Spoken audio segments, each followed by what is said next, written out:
Graduate होते ही magically job हाथ में नहीं थी। किसी को भी मैं कोई फॉल्स होप नहीं देना चाहता। मतलब 17 लाख का लोन 40 लाख बन गया है। Hello everyone, welcome and welcome back to Piyush Canada. अगर आप कोई स्टूडेंट हो या किसी स्टूडेंट के पेरेंट हो जो ये सोच रहे हैं कि क्या एजुकेशन लोन लेना, क्या इतना बड़ा अमाउंट बोरो करना वर्थ इट है, क्या आप पे ऑफ कर पाओगे नहीं कर पाओगे अब्रॉड स्टडी करने के बाद, तो this is the video for you. ये सारे क्वेश्चंस इस वीडियो के अंदर आपको आंसर होके मिल जाएंगे कि क्या एजुकेशन लोन लेना वर्थ इट था, पेमेंट प्लान क्या है, कितना इंटरेस्ट लगता है, क्या होता है एग्जैक्टली, कब पेमेंट स्टार्ट होती है, एंड क्या आप पे कर पाओगे कि नहीं, एंड कैसे you should plan your study abroad journey just so you don't end up in a situation कि आप एजुकेशन लोन ना दे पाओ। Without wasting any time, let's dive right in this video. Now सबसे important question, how much did I borrow? तो जब मैं education के लिए जा रहा था 2020 में, ठीक है, तब मैंने 17 लाख रुपए का एजुकेशन लोन लिया था। स्क्रीन पे आपको मेरा सैंक्शन लेटर दिख रहा है जिसके अंदर मेरा जो लोन था 11.95% पे मैंने बोरो किया था 17 लाख रुपए at a floating interest rate. अब फ्लोटिंग इंटरेस्ट रेट क्या होता है कि जैसे जैसे सेंट्रल बैंक इंटरेस्ट रेट कम ज्यादा करेगी उसके हिसाब से मेरा इंटरेस्ट रेट एडजस्ट होगा। You will be shocked to know, जब मेरा रीपेमेंट का टाइम आया, अभी 2-3 महीने पहले ही मेरी रीपेमेंट स्टार्ट हुई है, इंटरेस्ट रेट वाज 13.70%।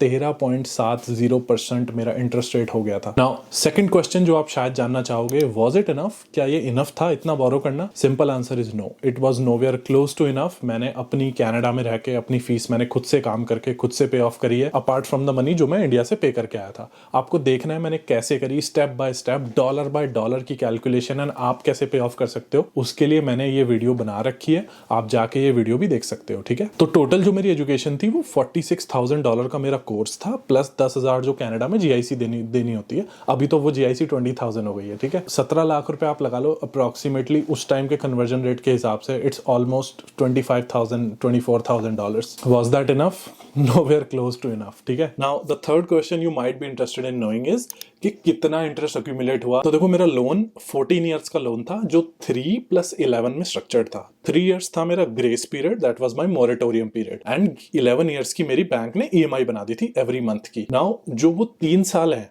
जो आपको मोरेटोरियम पीरियड होता है, उस टाइम पे इंटरेस्ट अक्यूमुलेट होता रहता है on the amount that you borrowed. Now वो अक्यूमुलेट होते होते होते होते बाय द टाइम जब मेरी पेमेंट स्टार्ट हुई, मैंने वो अमाउंट 17 लाख से 26 लाख पहुंच चुका था just in 3 years. Now don't get it confused. 26 lakh का मतलब है कि अगर मैं डे 1 पे if I were to write a check कि मैं 1 शॉट में पूरा लोन क्लियर कर दूं, so that was 26 लाख। क्योंकि जो बैंक ने पेमेंट बनाई है that is nowhere close to 26 lakh, तो वो भी मैं आपको बताता हूँ क्या बनती है। So before we move on, एक आपके काम की बात करता हूँ। So finally I am very happy to announce, India में एक टीम सेटअप कर दी है एक्सपर्ट्स की, that will help you with everything study abroad A to Z। Right university select करना, राइट कोर्स सेलेक्ट करना, राइट इनटेक सेलेक्ट करना, even getting an education loan, hand holding services for visa, everything post visa, जैसे कि accommodation ढूंढना, आपको mentors वगैरह से connect करना, everything will be done for you. करना क्या है, उस टीम ऑफ एक्सपर्ट्स से कनेक्शन में आने के लिए मैंने डिस्क्रिप्शन में और अपने कॉमेंट्स में पिन करके एक लिंक डाला हुआ है। बहुत ही ईजी फॉर्म है,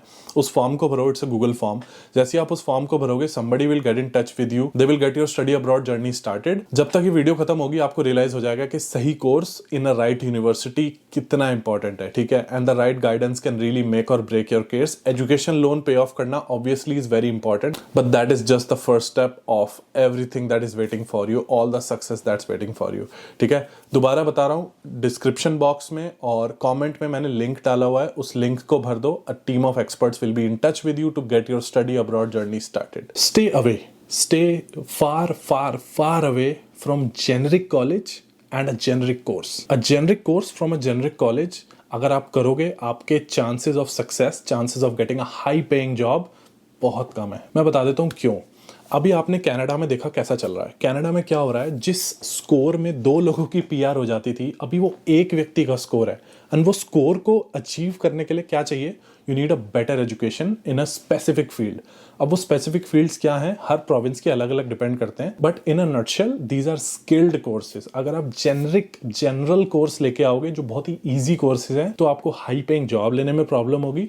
दूसरा, आपको फिर फ्यूचर इमिग्रेशन आपकी बहुत डिफिकल्ट हो जाएगी। अभी जो नीड है is that you need a professional guidance in your study abroad journey. अब obviously installment structure की बात करते हैं। तो जैसा मैंने आपको बताया, मेरा लोन 3 years plus 11 years में था, मतलब कि 36 months plus 132 months। जो 3 years वाला चीज था उसमें मेरे से बैंक पार्शियल इंटरेस्ट पेमेंट लेता था 2000 रुपीज ओनली की, जो मैंने 3 साल तक दी है। और जो मेरी रियल EMI है जो मेरे लोन की, वो स्टार्ट हुई है 3 साल के बाद। That will be going on for 132 months. तो जो मेरी EMI है दैट वाज 30,700 रुपीज। 30,700 रुपए की मेरी EMI है जो बैंक मेरे से 132 मंथ्स तक लेगा। Now if you do the maths, 30,700 multiplied by 132 months, that's more than 40 lakh rupees. मतलब 17 लाख का लोन 40 लाख बन गया है। Can you imagine? Now do you think मैं 40 लाख रुपए बैंक को देने वाला हूं? भाई फिर फायदा ही क्या हुआ स्टडी अब्रॉड करने का? Now the $1,000,000 question, am I able to pay it off? I graduated in May of 2023. आज है Feb of 2024. In these 10 months, I have already paid off 50% of my education loan.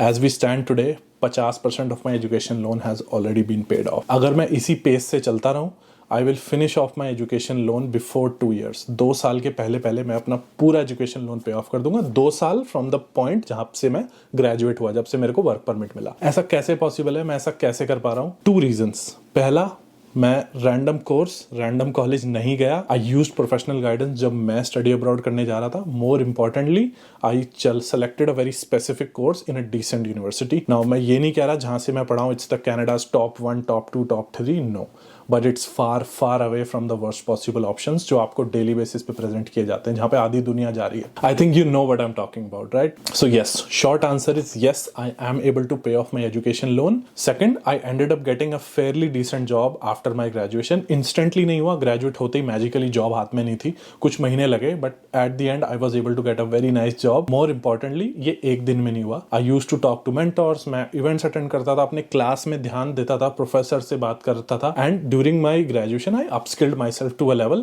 and upskill सिर्फ technical skills नहीं, behavioural skills, communication skills, ठीक है? इन सब areas में मैंने मेहनत करी है, उसके बाद ही I was able to get a very decent job. What are the exact numbers, कितने रुपए एग्जैक्ट टू द डॉट मैं घर पे बेचता हूं, मैं आपको बताता हूं। तो देखो, जो मेरा गोल रहता है दैट इज एटलीस्ट 1 लाख रुपए तो मुझे हर महीने भेजने ही भेजने हैं, ऑन टॉप ऑफ जो मेरी मंथली EMI है। एंड आई मेक श्योर कि जो जिस अकाउंट से ये मेरा एजुकेशन लोन कटता है, उस अकाउंट में एट एनी पॉइंट 3 पेमेंट्स, 3 महीने की वर्थ ऑफ पेमेंट्स हमेशा रहनी चाहिए। प्लस जो मैंने बताया कि मैं 1 लाख रुपए पर मंथ मिनिमम बेचता हूँ। कभी कोई महीना अच्छा होता है तो मैं ज्यादा भी बेचता हूँ, बट 1 लाख से नीचे मैं कभी नहीं बेचता। कितना होता है ये डॉलर्स में? अराउंड $1,600 होता है। साल का होता है $20,000। आपको वेरी क्लोज टू $70,000 $70,000 के आना पड़ेगा इफ यू आर थिंकिंग कि आप इस टाइप का अमाउंट अपने घर पे बेच दोगे। किसी को भी मैं कोई फॉल्स होप नहीं देना चाहता। अगर आप सोच रहे हो कि आप मिनिमम वेज पे काम करके आफ्टर ग्रेजुएशन इस टाइप का पैसा घर पे भेज दोगे, it's next to impossible. Not impossible but very close to impossible. नहीं भेज पाओगे, बहुत ज्यादा टैक्सिंग हो जाएगा आपके लिए, तो मिनिमम वेज से तो नहीं हो पाएगा, ठीक है? करने वाले करते हैं जो 100 घंटे काम करते हैं। आप कितने हफ्ते 100 घंटे काम कर लोगे? At the end it comes down to being extremely skilled at what you do, so you get paid more than what you deserve. अभी मेरे को एक और छोटी सी आपको साथ इंसिडेंट शेयर करना था, may be that will motivate you, क्योंकि उस इंसिडेंट ने मेरे को बहुत मोटिवेट किया था। जब मैं कैमलूस में नया था, 3-4 महीने थे, मैंने एक कैब बुक करी। मैं कैब ड्राइवर से बात कर रहा था, hey where are you from, what do you do, ठीक है? कैब ड्राइवर ने मेरे को बताया that he is a accountant in a big 4 company in Canada. जो उसकी पोजीशन थी उसके हिसाब से ही was very close to making 6 figures. मैंने उसको बोला कि if I may ask very respectfully कि लाइक आपको क्या जरूरत है कैब चलाने की, तो उसने बोला कि I am planning to buy my second house, उसके लिए हम saving money. I was mind blown कि भाई massive respect, and it that particular thing motivated me a lot कि भाई उसके पास कोई कमी नहीं है। He can choose to not work, ठीक है? He can live a comfortable life and be okay with whatever he has, but उसको और काम करना है। ही wants to work more, he wants to buy a second house, probably future में वो बंदा 3rd हाउस भी लेगा। That was extremely motivational for me. मैंने उस चीज़ को मैंने अपने जिंदगी में भी अडॉप्ट किया कि यार एक तो 9 to 5, एक अच्छी 9 to 5 होना बहुत ज़रूरी है। उतना ही ज़रूरी है कि एक अच्छा 5 to 9 होना।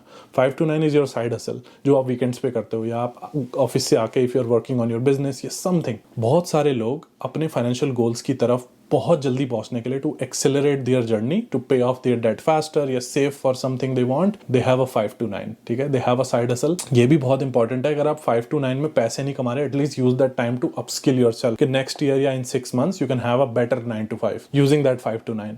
If that makes sense. To and in conclusion, अगर आपको इस वीडियो से कुछ टेक अवे है तो ये लेना, एजुकेशन लोन लेना इज ओनली वर्थ इट अगर आप एक हाफ डिसेंट यूनिवर्सिटी में एक स्पेसिफिक कोर्स लेके जा रहे हो। जेनरिक कोर्सेज थे we have to stay away, नहीं लेने generic courses, we have to be very specific in our approach and target those skilled courses. ठीक है, जैसे मैंने बताया डिस्क्रिप्शन के अंदर और कमेंट्स में लिंक है। अगर आप स्टडी अब्रॉड प्लान कर रहे हो, take help from a professional, not just any random person जो बस खोल के बैठे हैं आपको बस कनाडा पहुंचा रहे हैं किसी भी तरह। That strategy is not gonna work now. ठीक है, थैंक यू सो मच ये वीडियो देखने के लिए। इंस्टाग्राम है पीयूष मेरवाल, इंस्टाग्राम पे फॉलो कर लो, बहुत ही educational plus funny comedy enjoy fun हम करते रहते हैं इंस्टाग्राम पे। थैंक यू सो मच ये वीडियो देखने के लिए। आई होप आपको ये वीडियो पसंद आई होगी। Bye bye and I will see you in Canada or the next video. Bye bye.